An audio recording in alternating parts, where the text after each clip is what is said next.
Assalamualaikum warahmatullahi wabarakatuh. Waalaikumsalam warahmatullahi wabarakatuh. A'udzu billahi minasyaitonir rajim. Bismillahirrahmanirrahim. Alhamdulillahi rabbil alamin.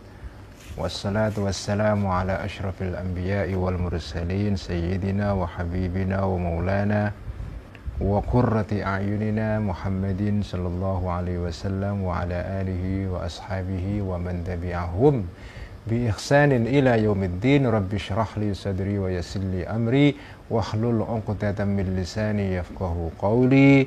Rabbi zidna ilma warzuqna fahma, amin ya rabbal alamin. Amma ba'du.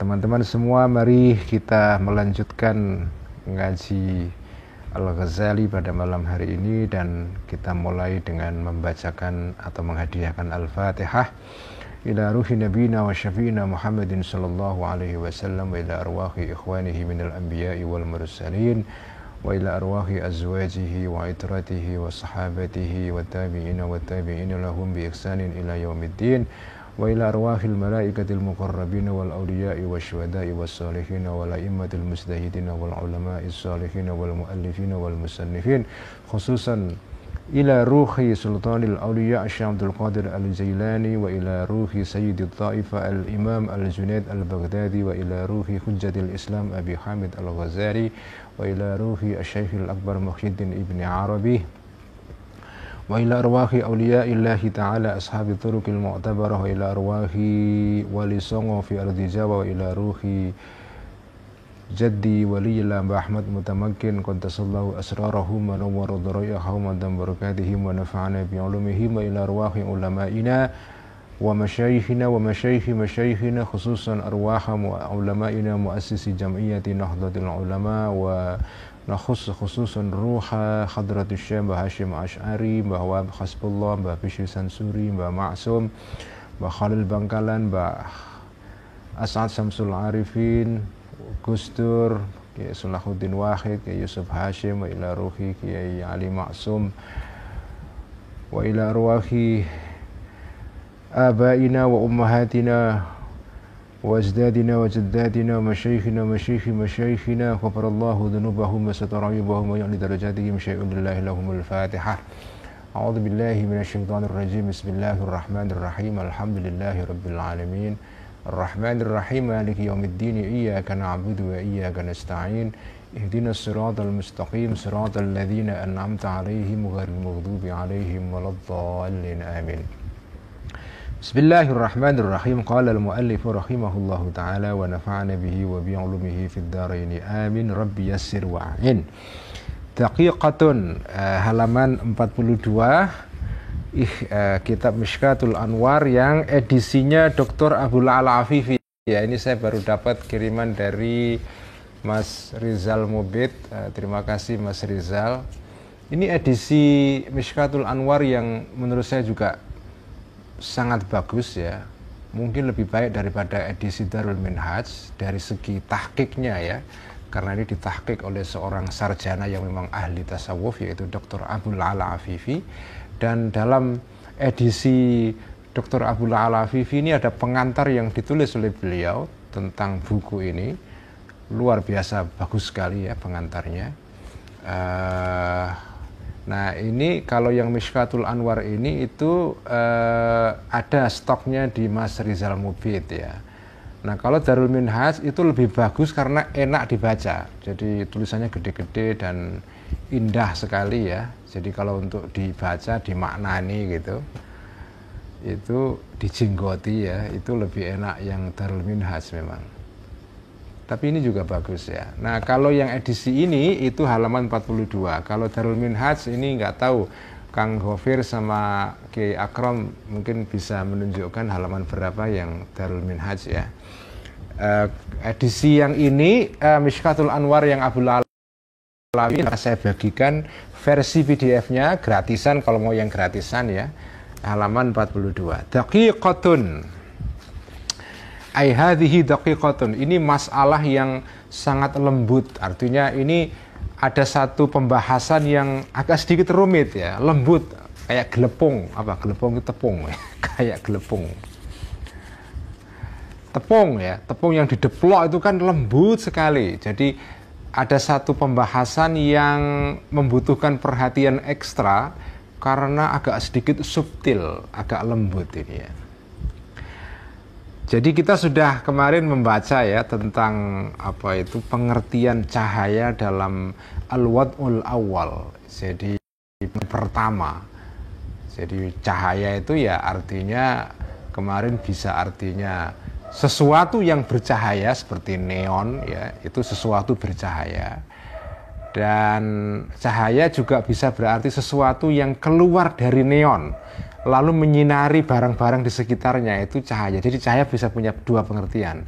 Pengertian pertama adalah sesuatu yang bercahaya atau sesuatu yang keluar dari sesuatu yang bercahaya ya. Itu dua-duanya disebut dengan an-nur di dalam pengertian orang awam. Itu pengertian yang lazim yang disebut dengan al-wad'ul awal, yaitu pengertian pertama ya. Nah, bahasa itu kan berkembang ya. Jadi bahasa yang atau istilah yang pengertian tertentu di dalam penggunaan orang-orang awam ya, itu kemudian dipakai dengan pengertian yang berbeda oleh sekelompok orang yang misalnya para sarjana atau kalangan ilmuwan itu mengembangkan sendiri pengertian baru terhadap istilah yang sama. Jadi kata an-nur ini ada pengertian untuk orang awam, itu pengertian dasar. Lalu nanti ada pengertian di atasnya, pengertian menurut orang khawas dan menurut orang-orang khawasul khawas. Jadi memang di dalam pandangan Imam Ghazali secara garis besar masyarakat itu dibagi 3 kelas ya. Ada masyarakat awam, ini adalah masyarakat yang ada di dasar piramida ya. Kemudian nanti naik sedikit ke atas itu ada namanya masyarakat khawas. Orang-orang yang punya keistimewaan tersendiri karena menguasai keahlian tertentu ya. Ilmuwan lah kira-kira gitu ya. Tapi ini bukan ilmuwan, ini khawas di sini artinya orang-orang sufi ya, orang-orang sufi. Orang-orang yang as-salik, yang berjalan menuju kepada Allah, menjalani jalan tarekat ya. Kemudian setelah itu ada namanya khawasul khawas ya. Krem de la krem, orang yang pilihan ya. Core of the core, yang pilihan itu. Paling tinggi itu di puncak piramida itu. Awam, khawas, khawasul khawas. Nah masing-masing kelas ini itu punya istilah-istilah yang khas pada mereka, atau ada istilah yang sama tapi dimaknai secara berbeda oleh orang awam, oleh orang khawas, oleh khawasul khawas itu ya. Nah sekarang kita baru membahas pengertian cahaya dalam pengertian orang awam ya. Yaitu cahaya itu ya, nah kemarin diterangkan segala sesuatu, nah ini namanya ilmu ontologi ya sekali lagi ya. Segala sesuatu itu dibagi atas 3 kategori, 3 kelas ya. Terkait dengan mata kita. Ada sesuatu itu yang bisa dilihat, muzlimah ya. Karena nggak ada cahaya dalam dirinya. Itu pertama. Sesuatu yang tidak bercahaya. Dan sebagian besar itu kan benda-benda di dunia itu kan nggak bercahaya kan, karena itu kalau nggak ada lampu ya nggak bisa dilihat. Begitu lampu mati, listrik mati, nggak kelihatan semua itu. Jadi sebagian besar benda-benda di dunia ini itu al-ajsam al-kathifah ya, itu istilah dalam kitab Mishkatul Anwar ini. Barang-barang yang punya jasad yang kasar yang bisa diindera itu umumnya muzlimah, gelap, tidak punya cahaya sehingga tidak bisa dilihat. Itu kategori pertama. Kedua adalah sesuatu yang bercahaya, tapi cahayanya itu sedikit atau kecil atau lemah sehingga dia bisa dilihat tapi tidak bisa menerangi atau mencahayai yang lain. Itu lebih tinggi sedikit ya. Jadi yang paling dasar itu adalah benda-benda yang gelap, yang tidak bercahaya. Jadi kalau nggak ada lampu nggak bisa dilihat. Naik sedikit ke atasnya, kategori kedua adalah benda-benda yang bisa dilihat karena bercahaya, tapi dia mencahayai yang di sekitarnya, nggak menerangi yang di sekitarnya, sehingga ya benda itu hanya cukup dilihat saja. Nah, yang ketiga ini yang lebih tinggi, benda-benda yang punya cahaya dan mencahayai, seperti listrik, seperti neon ini, matahari, lampu, bulan, dan seterusnya. Itu bercahaya dan mencahayai. Manusia juga begitu. Ada manusia itu yang gelap, nggak kelihatan, ya, karena nggak punya nilai sama sekali. Ada yang seperti, yaitu seperti mowo itu apa, bara api itu, kelihatan bercahaya, tapi tidak menerangi yang lain. Ada manusia itu yang kategorinya ketiga, bercahaya dan menerangi sekitarnya. Ya kalau kita bisa itu yang menjadi manusia jenis ketiga ini. Minimal jenis kedua. Jangan, naudzubillah, jangan menjadi manusia jenis yang pertama itu. Yang gelap, ya, nggak bisa dilihat, malah membuat gelap yang lain. Wah itu ngeri itu ya. Oke, sekarang daqiqatun, masalah yang lembut, yang agak sedikit subtil ya. Lamma kana sirrun nuri wa ruhuhu huwa adh-dhuhura lil idrak, kana al-idraku mawqufan ala wujudin nuri wa ala wujudil ainil basirati aidan. Idhin nuru huwa adh-dhahirul mudhhiru wa laysa syai'un minal anwari zahiran fi haqqil umyani wala mudhiran ya, faqad tasawa. Nah ini kalimat apa ya, jumlah syartiyah atau kalimat kondisional. Jika maka itu namanya conditional clause, jumlah syartiyah ya. Jika maka, cuma jikanya itu panjang banget. Jika makanya itu jauh. Makanya kadang-kadang kalau orang baca kalimat dalam bahasa Arab itu kalau nggak teliti dia bisa kehilangan orientasi. Ini mana ini makanya ini? Harus dicari itu. Lamma kana, ketika ada sirrun nuri, rahasia cahaya, waruhu, dan intinya atau rohnya cahaya, maksudnya intinya cahaya. Intinya cahaya itu apa sih? Huwa adalah az-zuhura, adalah penampakan lil idraki, kepada indera penglihatan. Cahaya itu kan intinya apa sih? Intinya cahaya itu adalah intinya kalau ada cahaya sesuatu nampak, az-zuhur ya. Sudah kita paham ya kan? Nampak, tapi nampaknya idhofi. Ingat ya, kemarin ada istilah amrun idhofiyun, nampak. Tapi nampak ini relatif, nampak kepada siapa? Cahaya itu nampak hanya kepada orang-orang yang bisa melihat. Kalau nggak bisa melihat, misalnya orang buta, ya cahaya nggak ada gunanya. Jadi cahaya itu punya makna penampakan kalau relatif atau terkait dengan orang. Relatif hanya terkait kan, relatif, idhofi bahasa Arabnya, terkait dengan orang-orang yang punya mata. Kalau nggak punya mata ya nggak bisa, cahaya nggak ada gunanya itu ya. Makanya namanya cahaya atau sifat penampakan dalam cahaya atau sifat cahaya bisa menampakkan sesuatu itu bersifat relatif. Amrun idhofiyun. Artinya apa? Terkait ya. Terkait dengan orang-orang yang mampu melihat. Kalau nggak bisa melihat ya nggak ada gunanya cahaya itu. Wa kana al-idraku, dan ada al-idraku, kemampuan melihat itu mauqufan, tergantung ala wujudin nuri, kepada adanya cahaya. Ini pembahasannya asik ini ya. Kalau yang suka teka-teki dan seneng ini pasti. Mauqufan, tergantung ala wujudin nuri, terhadap adanya cahaya. Kemampuan melihat itu kalau ada cahaya, terjadi kalau ada cahaya. Dan juga jadi kemampuan melihat itu mensyaratkan pertama ada cahaya, wa ala wujudil ainil basirati, dan tergantung kepada adanya mata al-basirati yang bisa melihat aidan juga. Al-idrak, kemampuan untuk bisa mencerap atau mengindra, dalam hal ini mengindra penglihatan ya. Melihat itu hanya bisa terjadi dengan dua syarat. Pertama ada cahaya, kedua ada mata yang bisa melihat itu ya.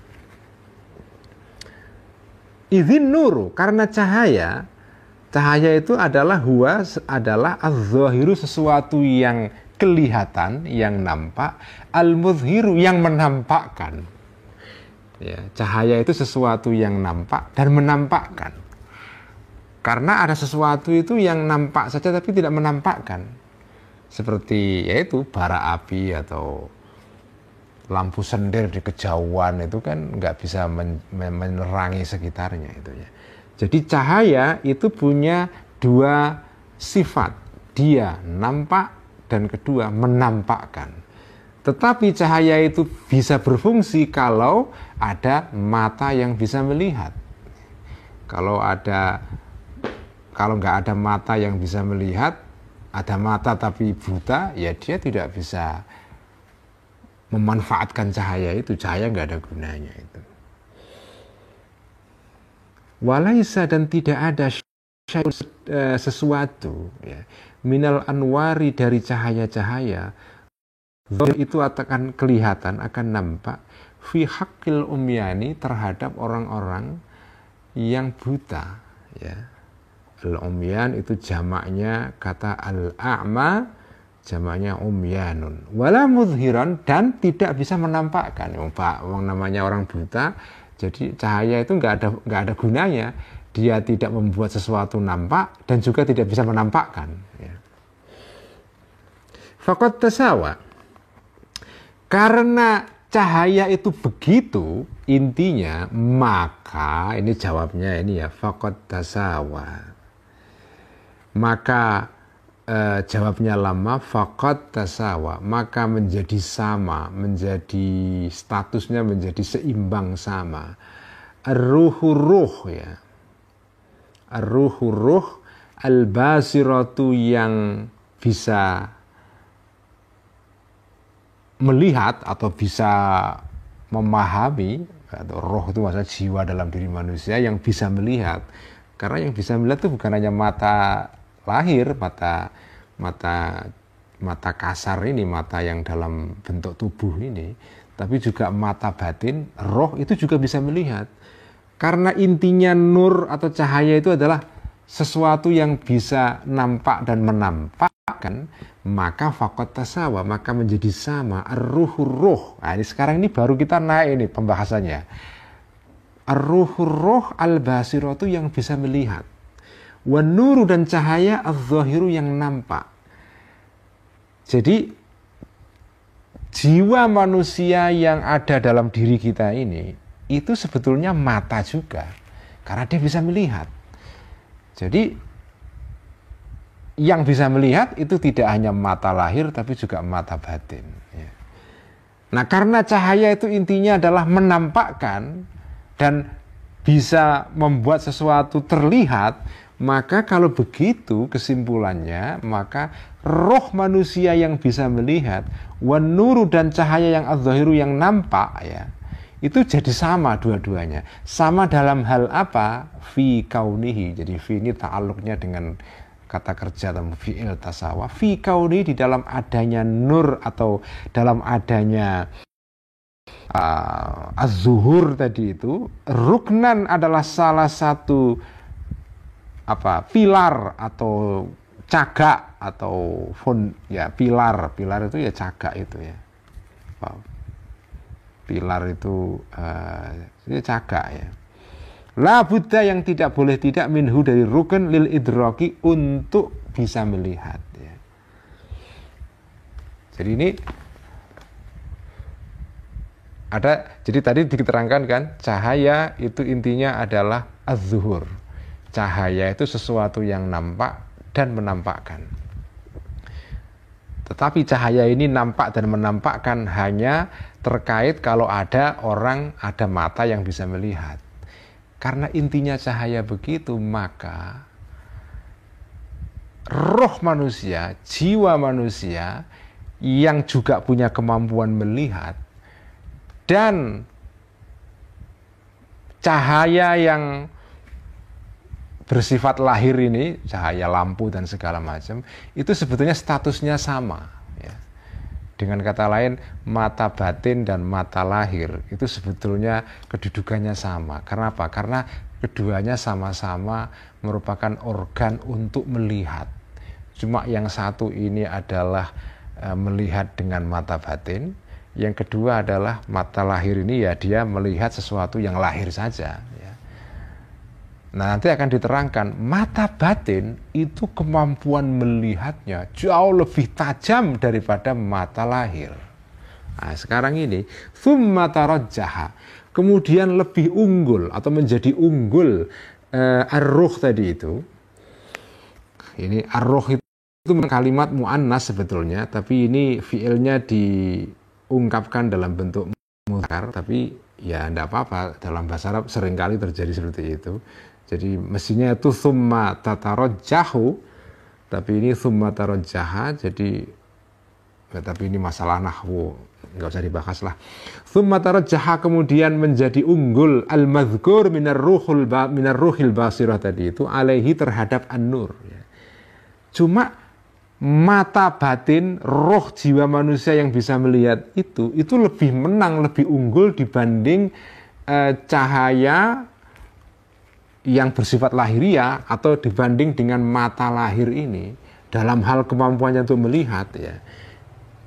Jadi lebih unggul dalam apa? Fi annar ruha, di dalam hal sesungguhnya ar-ruh atau ruh al-basirata yang bisa melihat ya. Hiya adalah al-mudrikatu, itu yang bisa memahami, wabiha, dan dengan roh ini al-idraku, ada kemampuan untuk memahami. Jadi kalau dibanding antara mata batin dengan mata lahir, itu dua-duanya punya kesamaan, yaitu kesamaannya punya kemampuan untuk melihat ya. Cuma kemampuannya mata batin berupa jiwa manusia itu lebih unggul daripada mata lahir. Karena mata batin itu tidak sekedar hanya melihat dalam pengertian melihat dengan mata lahir ini, melihat lampu, melihat buku, melihat pemandangan yang indah misalnya. Mata batin itu bisa melihat tetapi juga bisa memahami. Al-idrak. Memahami itu kan melihat juga pada dasarnya kan. Orang paham itu sama dengan memahami, melihat itu. Jadi mata batin itu jauh lebih tajam kemampuannya daripada mata lahir. Sekarang ambil contoh saja sederhana. Ini contoh yang seringkali dipakai oleh Al-Ghazali dalam kitab Ihya. Ya. Barang di depan kita ditaruh di depan mata kita, misalnya handphone ini tak taruh di depan mata saya. Ya. Oke. Saya bisa melihat ini. Tapi begitu handphone ini saya singkirkan dari depan mata saya, maka mata saya nggak bisa lagi melihat handphone ini. Jadi mata lahir ini hanya bisa melihat sesuatu yang ada di depannya. Begitu saya hilangkan barang ini dari depan mata saya, maka mata saya nggak bisa melihat lagi. Tetapi telepon atau handphone yang saya lihat dengan mata saya ini, walaupun saya singkirkan dari depan saya, itu ketika kita singkirkan, itu gambar handphone ini masih tercetak di dalam mata batin kita. Handphonenya sudah tidak ada, tapi gambar handphone itu masih ada dalam pikiran kita. Jadi mata batin itu bisa melihat tanpa harus ada barangnya di depan kita. Karena itu mata batin itu bisa melihat sesuatu yang tidak ada di depan kita. Karena itu kalau ada orang misalnya pernah melihat sesuatunya sudah hilang, udah nggak ada, tapi masih terbayang-bayang di dalam mata batin kita. Kita punya orang tua yang sudah meninggal bertahun-tahun yang lalu, sudah nggak ada di dunia ini, tapi mata batin kita masih melihat terus itu. Itu kehebatannya mata batin itu. Dan ya ini sekaligus menunjukkan apa ya, kehebatan ciptaan Allah yang namanya manusia itu luar biasa. Kalau jenengan renungi itu ya, kok bisa manusia itu punya organ dalam dirinya yang bisa melihat sesuatu walaupun sesuatu itu nggak ada. Jadi manusia itu dilengkapi oleh Allah dengan dua mata yang ada di luar ini, yang kemampuannya melihat itu terbatas. Ada mata dalam dirinya yang kemampuan melihatnya itu nggak terbatas ya. Itu luar biasa. Kalau jangan pikirkan itu, masya Allah, itu ajaib. Manusia itu ajaib. Makanya Imam Ghazali dalam kitab Ihya itu kan membuat bab khusus di dalam jilid ketiga Ihya itu, Kitabu Ajaibil Qalbi, kitab tentang keajaiban jiwa manusia. Ya ini kembali kepada pembahasan dalam kitab Ihya yang saya baca 3 tahun atau hampir 4 tahun yang lalu. Kitabu Ajaibil Qalbi, kitab tentang keajaiban jiwa manusia. Memang ajaib jiwa manusia itu, ajaib banget. Kok bisa jenengan itu lihat sesuatu yang sudah nggak ada barangnya? Kita sudah ditinggal orang tua bertahun-tahun yang lalu, tapi gambarnya itu masih ada di pikiran kita, di mata batin kita itu. Orang yang pernah, misalnya ya, orang yang pernah berkunjung ke negeri yang jauh, misalnya kita pernah ke Inggris, pernah berkunjung ke Inggris setahun yang lalu sebelum pandemi misalnya, terus pulang ke Indonesia, mata kita sudah nggak bisa lagi melihat negara Inggris, melihat kota London udah nggak ada. Tetapi mata batin kita masih mengingat terus. Mata batin kita, oh Inggris itu dulu gini. Kita masih bisa melihat itu.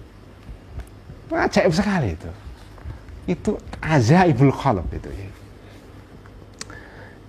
Wa amman nur, adapun cahaya yang bersifat lahiriah ya. Cahaya yang dari lampu dan segala macam, itu falaisa, maka tidak ada cahaya itu bimudrikin, bisa punya kekuatan memahami. Yang bisa memahami itu hanya mata batin. Kalau mata luar itu sekedar melihat saja, tapi tidak bisa memahami. Wala bihi, dan tidak dengan an-nur ini al-idraku terjadi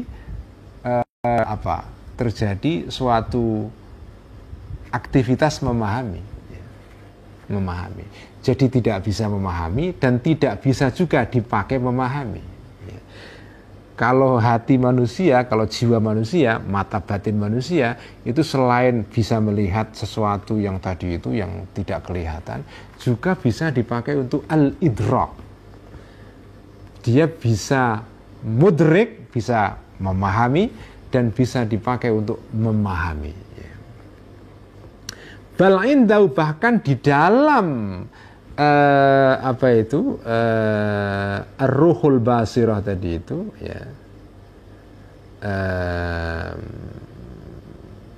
al-idraku adalah ada kemampuan untuk memahami.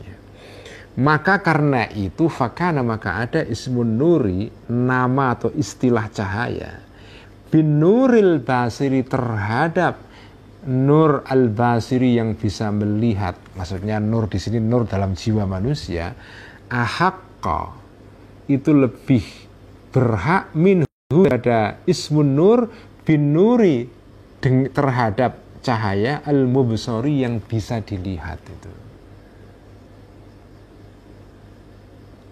Bin nuril mubsari, terhadap an-nur atau cahaya yang bisa dilihat ya. Jadi kalau kalau cahaya, kalau mata lahir itu dianggap ya bisa melihat ya, maka mata batin itu lebih-lebih lagi. Karena itu cahaya yang bisa ditangkap melalui mata kalau sesuatu yang bisa ditangkap dengan mata lahir itu disebut dengan cahaya, maka nama cahaya itu lebih layak diterapkan kepada sesuatu yang bisa ditangkap oleh mata batin, karena mata batin kemampuan melihatnya jauh lebih kuat. Jadi kalau nur itu jenengan pakai untuk menamai sesuatu yang bisa dilihat dengan mata batin, dengan mata lahir, maka itu lebih layak lagi dipakai untuk menamai sesuatu yang bisa dilihat oleh mata batin. Kenapa? Karena mata batin itu jauh lebih kuat penglihatannya. Dengan kata lain, istilah cahaya kalau bisa dipakai dalam konteks mata luar ini lebih-lebih lagi relevan untuk konteks mata batin. Kenapa? Karena mata batin itu penglihatannya lebih kuat.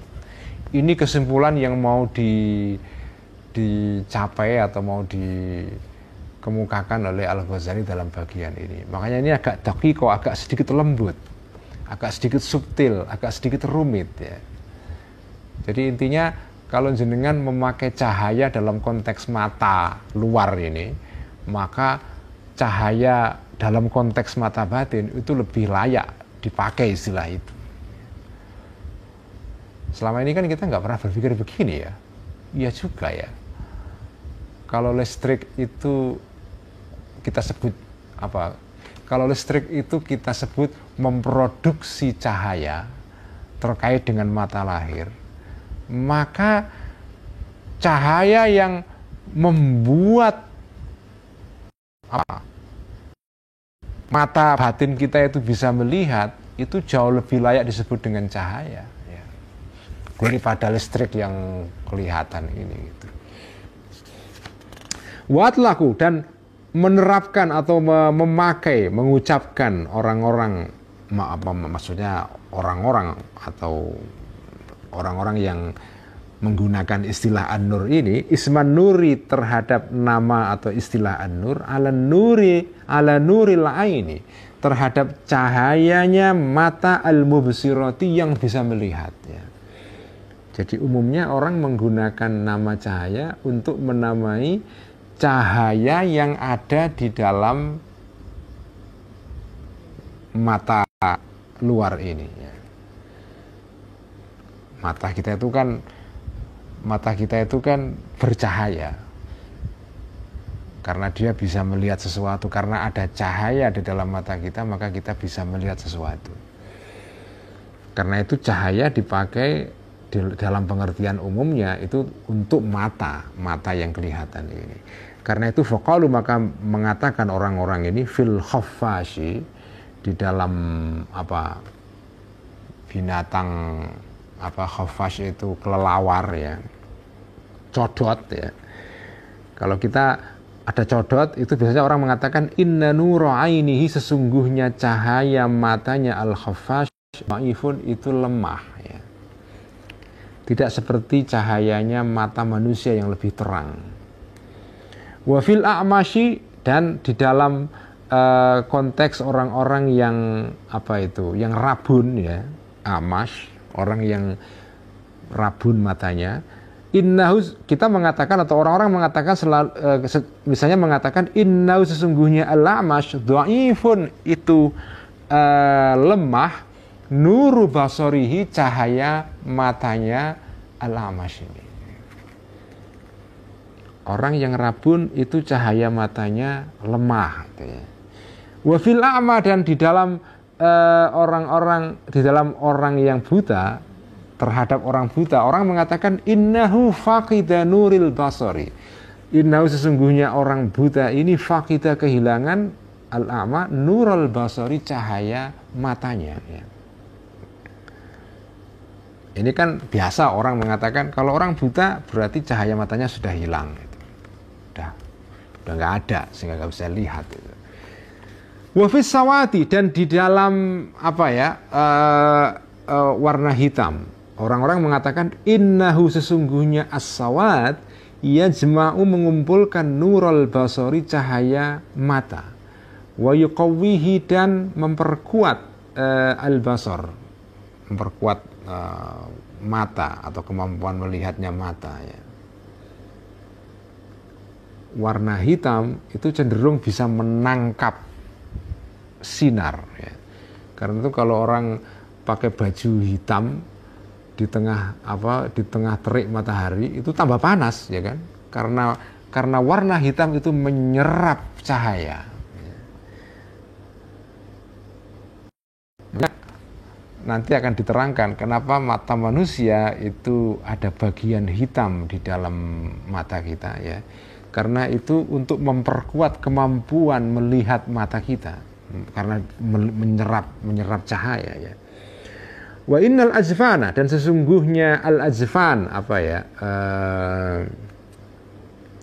Azfan itu apa ini? Bagian mata yang hitam itu namanya apa ya dalam? Kornea ya. Ya, kornea ya. Wa innal azfana, dan sesungguhnya apa? Kornea mata manusia, innama khassatha, sesungguhnya memberi kekhususan terhadap azfan al hikmah al-ilahiyatu yang bersifat ketuhanan, bilaunis sawati dengan warna hitam. Kenapa kornea kita warnanya hitam? Karena tadi itu warna hitam itu menyerap cahaya. Waja'lil aini, dan menjadikan mata, yaitu bagian yang di tengah-tengah itu telengnya mata itu apa namanya? Pupil kalau nggak salah ya. Telengnya mata yang bagian tengah itu dijadikan mahfufatan, dikelilingi biha dengan azfan tadi itu, dengan kornea itu.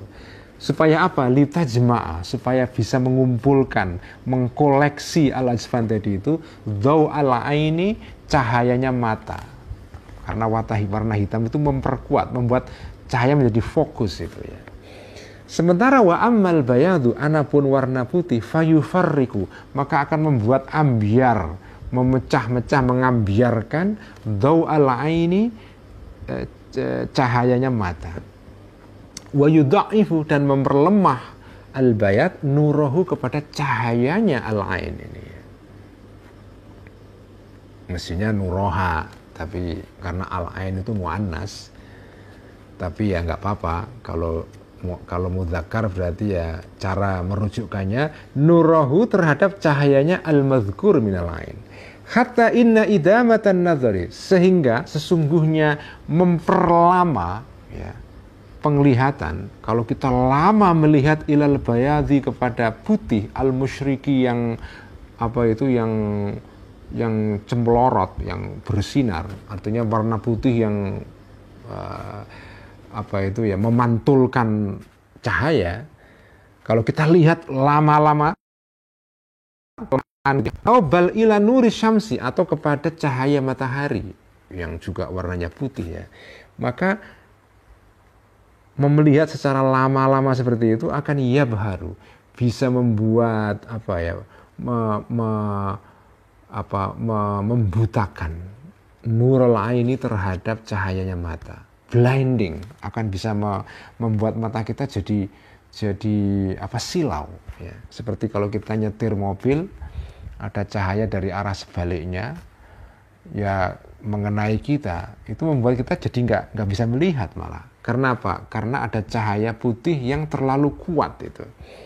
Wa yamhaqu, dan menghancurkan ya idamatun nazar tadi itu kepada nurul ain. Kamayan mahiku, sebagaimana hancur ad-dha'ifu, orang yang lemah, fi jambil qawi, di samping orang yang kuat. Itulah kenapa mata kita itu ada bagian hitamnya dan ada bagian tengahnya itu ya, yang dalam bahasa Arab disebut dengan insanul ain itu. Ini pembahasan seperti ini pembahasan yang berkaitan dengan fisika atau optik ini kan. Dan kenapa Al-Ghazali kok bisa bilang begini? Karena Imam Ghazali itu baca fisika. Tentu fisika tradisional ya, fisika sebagaimana dikembangkan, diwarisi oleh ulama-ulama atau saintis muslim dari Yunani. Jadi dulu itu nggih, yang disebut dengan fisika itu bagian dari ilmu yang namanya filsafat. Jadi kalau disebut filsafat itu di dalamnya ada unsur-unsur ilmu logika, ilmu aritmetika atau matematika, ada ilmu logika, ya. Jadi ada logika, ada matematika, ada namanya at-tabi'iyat, fisika. Jadi fisika dulu itu bagian dari filsafat. Makanya kalau jenengan baca buku-buku filsafat zaman dulu, itu di dalamnya ada fisikanya.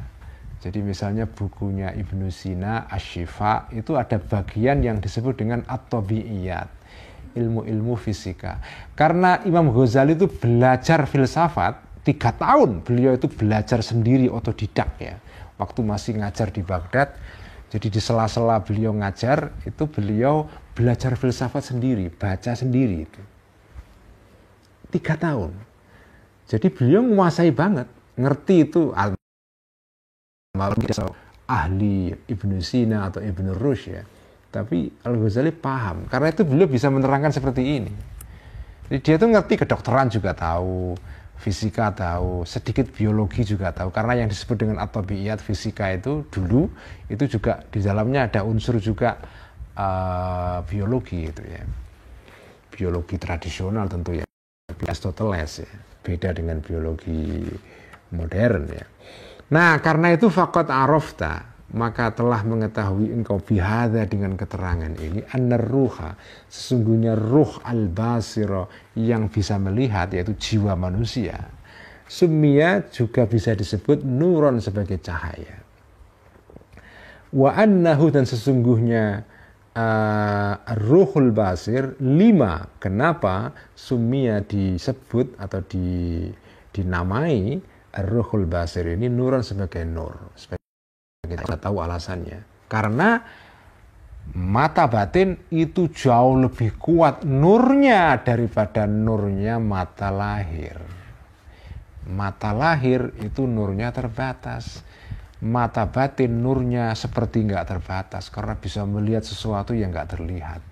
Karena itu kalau nur diterapkan untuk menamai nur yang ada di dalam mata lahir, maka lebih layak lagi dia dipakai untuk menamai nur yang ada dalam mata batin. Itu intinya begitu. Pokoknya ini pembahasan yang muter-muter tadi itu intinya begitu.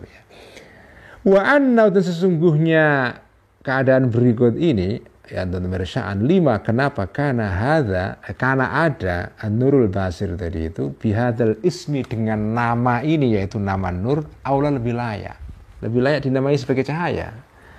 Wahadza dan ini saudara-saudara huwa adalah al-wad'u tsani, makna kedua atau pengertian kedua dari istilah nur. Wahwa dan al-wad'u tsani ini adalah wad'ul khawasi, adalah makna ciptaannya orang-orang khawas. Inilah yang disebut nur menurut orang-orang khawas, yaitu nur berupa kemampuan jiwa manusia untuk bisa melihat dan memahami.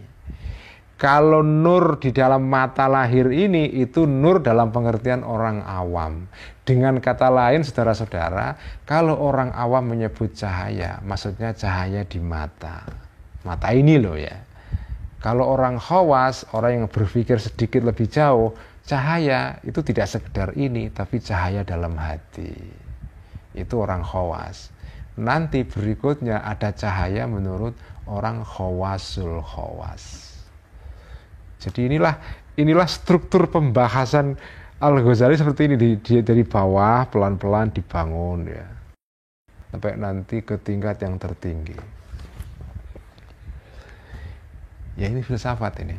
Inilah filsafat. Makanya kalau ada yang mengatakan Imam Ghazali anti filsafat, membunuh filsafat. Gimana membunuh filsafat wong? Ini kitab Mishkatul Anwar ini isinya filsafat semua. Dan inilah filsafat yang dikembangkan oleh ulama Islam. Dan ini bagi teman-teman yang yang menyukai filsafat ya. Ini kan kebanyakan teman-teman kita Muslim ini kan terpukau dengan filsafat Barat, dan ya saya suka juga filsafat Barat sih ya. Tapi kita itu sendiri umat Islam ini punya peradaban filsafat yang juga kaya, tapi dilupakan itu karena dianggap kurang keren, karena ini filsafat yang ditulis ribuan tahun yang lalu. Ya memang filsafat yang ditulis oleh Al-Ghazali dan seterusnya ini ditulis sudah ribuan tahun yang lalu, sudah hampir 1000 tahun ini ya. Tapi menurut saya tetap layak dilestarikan, dibaca, difahami ya. Karena ini bagian dari kekayaan tradisi umat Islam itu. Inilah filsafat Islam itu. Jadi orang Islam itu punya juga khazanah filsafat yang kaya, yang patut kita baca ya. Sekian ngaji Mishkatul Anwar malam ini. Kita teruskan besok. Mari kita ganti ngaji kitab Ihya. Wallahu a'lam bishawab.